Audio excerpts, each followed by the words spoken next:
Alrighty. Hello, everyone. Welcome to our Hasidus class for non-Jews, where we focus on non-Jews. And Hasidus, we're currently in Lessons in Tanya. This is our Lessons in Tanya class. We're reading the Tanya with its commentary, a popular commentary called Lessons in Tanya, which is really more or less just a commentary, but it's a really good commentary. Um, We're talking about the unification of this light. We have this exterior light, this surrounding Makif light. We have an interior light that is dominant in Yisrael, that Yisrael accepts, and then what they do is they unify these two lights, and it's really just becoming one light, and they unify it. Um, there was a term here that the Alter Rebbe used, something Yehud something.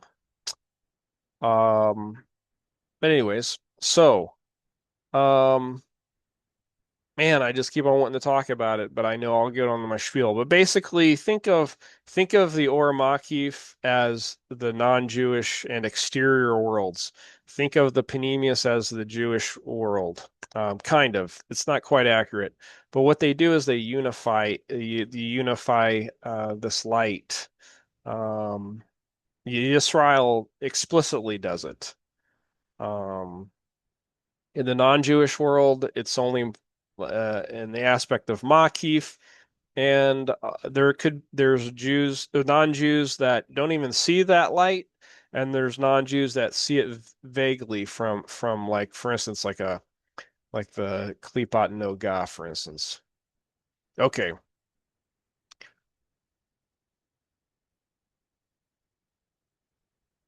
It is above mentioned union of the Holy One, blessed be He, and His Shekhinah. So you got this upper light and lower light, the infinite degree of radiance permeating the Sphirot and the subsequent worlds. And this union is brought about by the performance of the mitzvahs. So when a person, when a Yisrael, they have 613 mitzvahs and they are engaging the 613 parts of their body. They are fully engaged in this unification of the lights.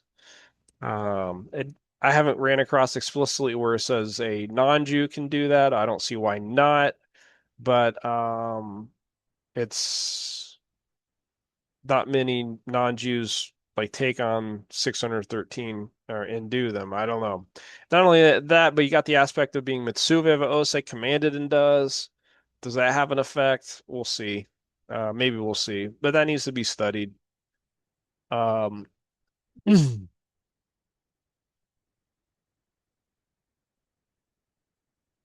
like you are human, and like you have the same humanity. It's just what do you do with your humanity? What do you do with your person?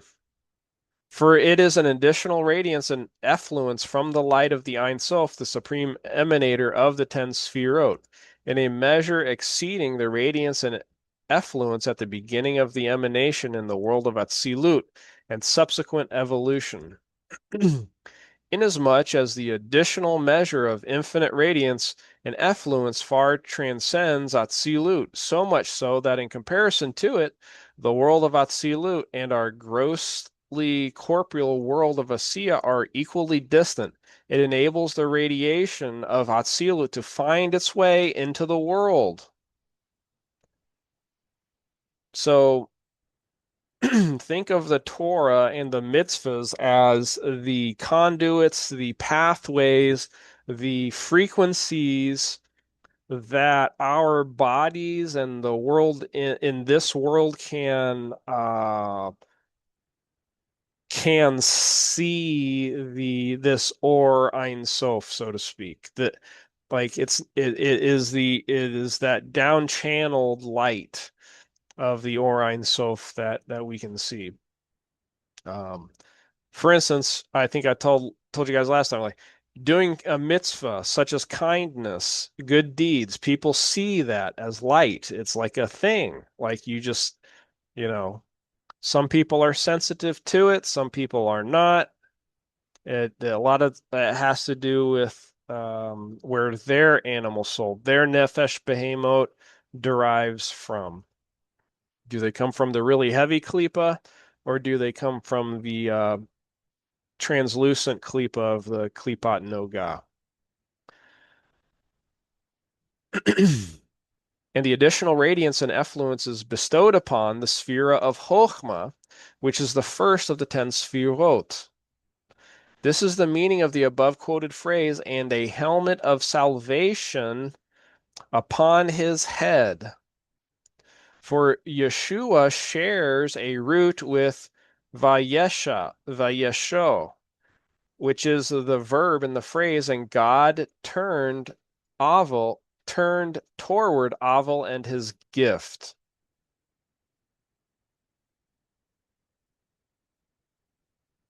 The word Yeshua thus means turning toward, and by extension, drawing down.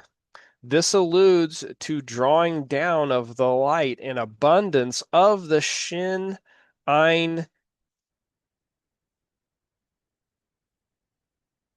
Nahorim, the Nahor, the 370 lights spoken of in the Holy Zohar. This light is much loftier than the 10 Sfirot of Atzilus. The letter Shin, whose numerical value is 300, alludes to the three intellectual faculties of Chabad, insofar as they exist at the spiritual level termed hundreds. The letter Ayin, whose numerical value is 70, so this gets interesting for the non-Jewish world. Why 70? Because there's 70 nations, there's 70 princes, there's 70 names of Metatron, hints at the 7 emotive attributes, each of which incorporates 10 elements. This lofty illumination of the helmet of salvation is drawn down upon the head, i.e., the beginning of the 10 sfirot, which is very interesting. This is probably where the nations get it wrong. They see the lights, and this is me saying this. This is the whole concept of the dispersion and the Tower of Babel. They saw the lights, but they ran with them and they called it gods. They called them separate gods. And then you have some religions, like for instance, Christianity, that they could very well see a Metatronic structure and they think it's a god, and they think it's Jesus, and they even call him Yeshua and the like. They make a god out of the 70 here. I'm not saying that all do, but that's the general thing. That's kind of like what Christianity is. That generally is what Christianity is. So if that sounds weird to you, then maybe you're not really a Christian. Maybe you need to start studying more of the Torah. Um, this lofty illumination of the helmet of salvation is drawn down upon the head, i.e., the beginning of the 10 sfirot. As it is written, may God make his face, i.e.,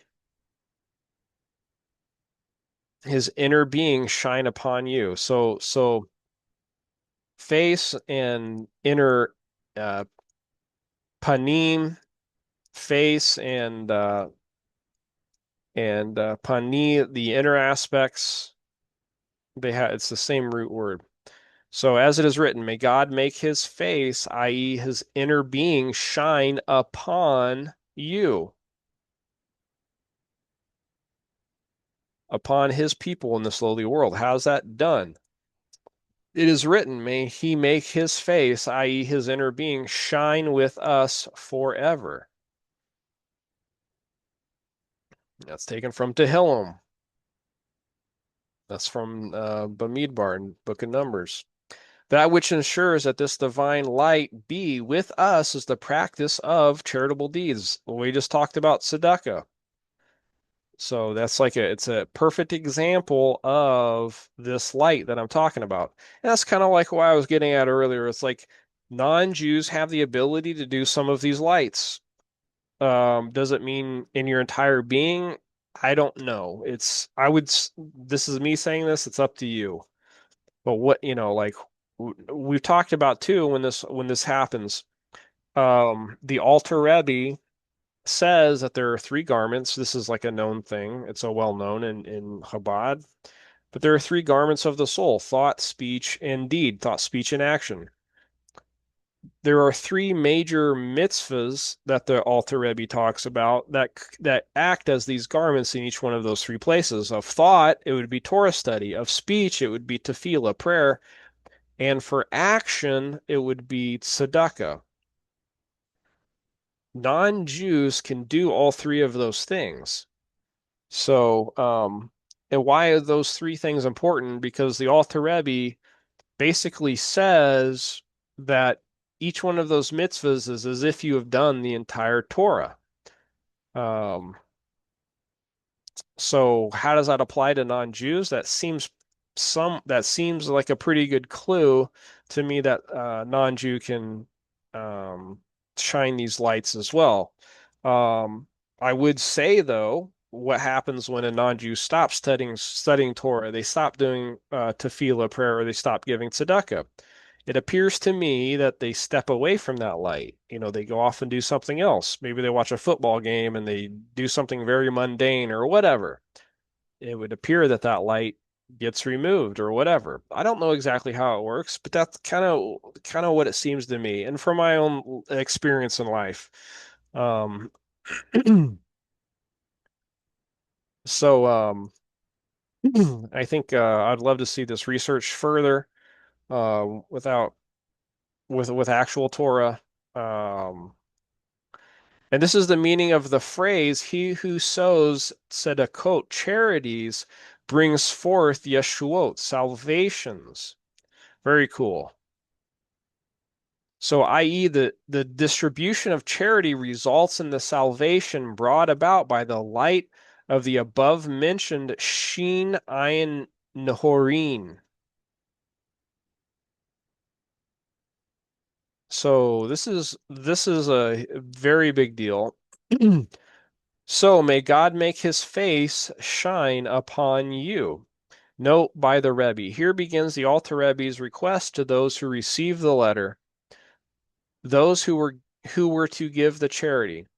In the original, the recipients of the letter are here addressed in the polite third person of classical Hebrew upon them, their tzedakah, and so forth. And your tzedakah shall endure forever. So that's kind of cool. So the Alter Rebbe is using, okay. So the person who's receiving the letter, basically, that's the person. Okay. I think the way I'm understanding is that when a person gives you tzedakah, you are seeing this light. I think that is how I'm reading it.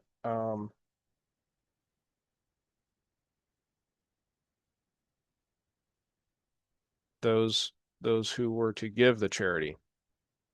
Wait, no, no, no. Here begins the Alter Rebbe's request to those who received the letter,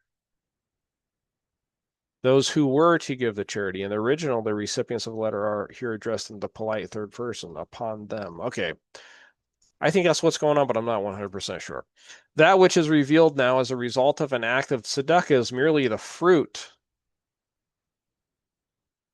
The essence of the reward is revealed only at the time to come, at the time of the revival of the dead, and until that time it remains concealed. Only then will the light okay, here we go. So the Soivev we talked about last week, Soivev is 70. Soivev has the gematria of 70 as well.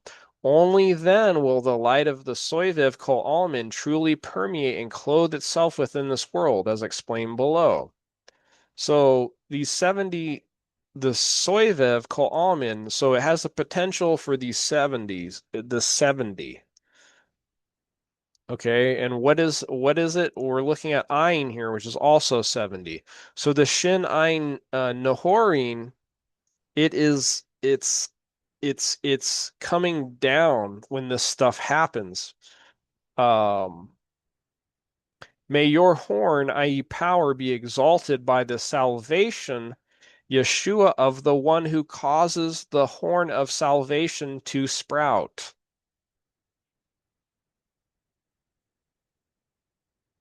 By a sprouting of the tzedakah, which God does for his people from the helmet of salvation mentioned above, as is the wish of one who seeks him. So I still have not fully grasped this whole chapter. It's just jam-packed with so many things. For instance, he was talking about armor before, and now he's talking about this helmet, this helmet of salvation. Um, this is just huge. There's a lot of imagery here, a lot of things going on. So I haven't fully even grasped it all.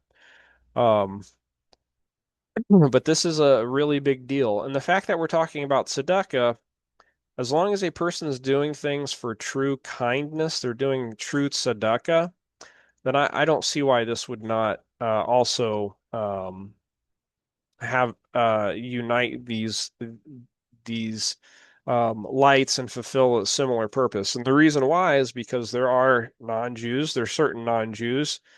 I don't know the percentage, of course, but that do true kindness. They're called Hasidei Moto Olam. They're the kind ones of the peoples of the world.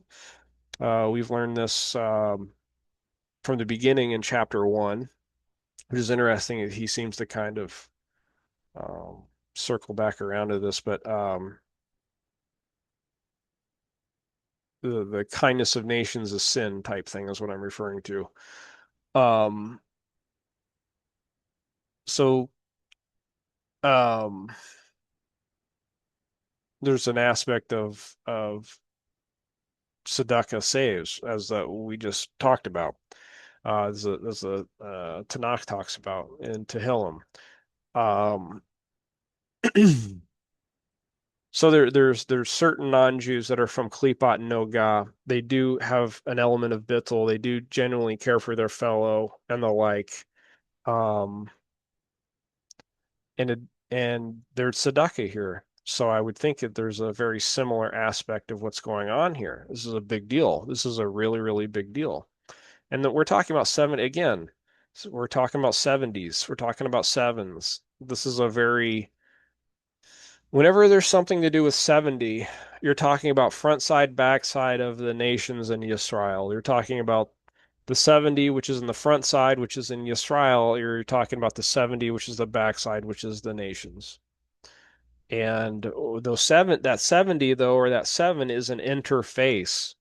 That is the beginning of that. I shouldn't say beginning, but that is the domain, the realm of the Klipot Noga, where there can be in this world a kosher interaction. It doesn't mean there's uh, implementation of being inside Yisrael, but there's a kosher interaction that can take place. And of course, a person could grow more throughout beyond that. But that's a big deal. Why is it a big deal? Because in Gullus, in exile, the Yisrael is subjugated to the nations, basically. In Geula, redemption, the Yisrael is free and the nations are subdued. Um, and in like the actual Geula and in the redemption, the Klipa, the things that are holding everything back is going to be completely obliterated. So this is a very like redemptive thing, the giving the tzedakah. And what does it say? I mean, the Alter Rebbe is very clear. He's calling it Yeshua. He's calling it salvation. This is huge. Like if we had the whole world engaged in Torah for thought, tefillah for prayer, and tzedakah for action, we would have Geula. The world would be an amazing place. Um, and everybody has the ability to do that.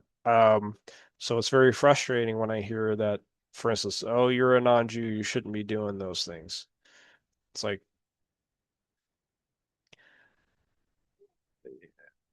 if the Klipot Noga, which is a spark of the Shekhinah, cannot do these things, keeping the spark in exile. It's a big problem. So we have to be able to do those three things in order to bring the Geula, bring the redemption, which is the Teshuvah, which is the Yeshua, which is the salvation. It's a huge, huge thing. Um, and the fact that souls that are from Klipat Noga can do things in a selfless manner, not selfish, but a selfless manner, says that they have bittul, they really can do this teshuvah. They can really do this return of the sparks.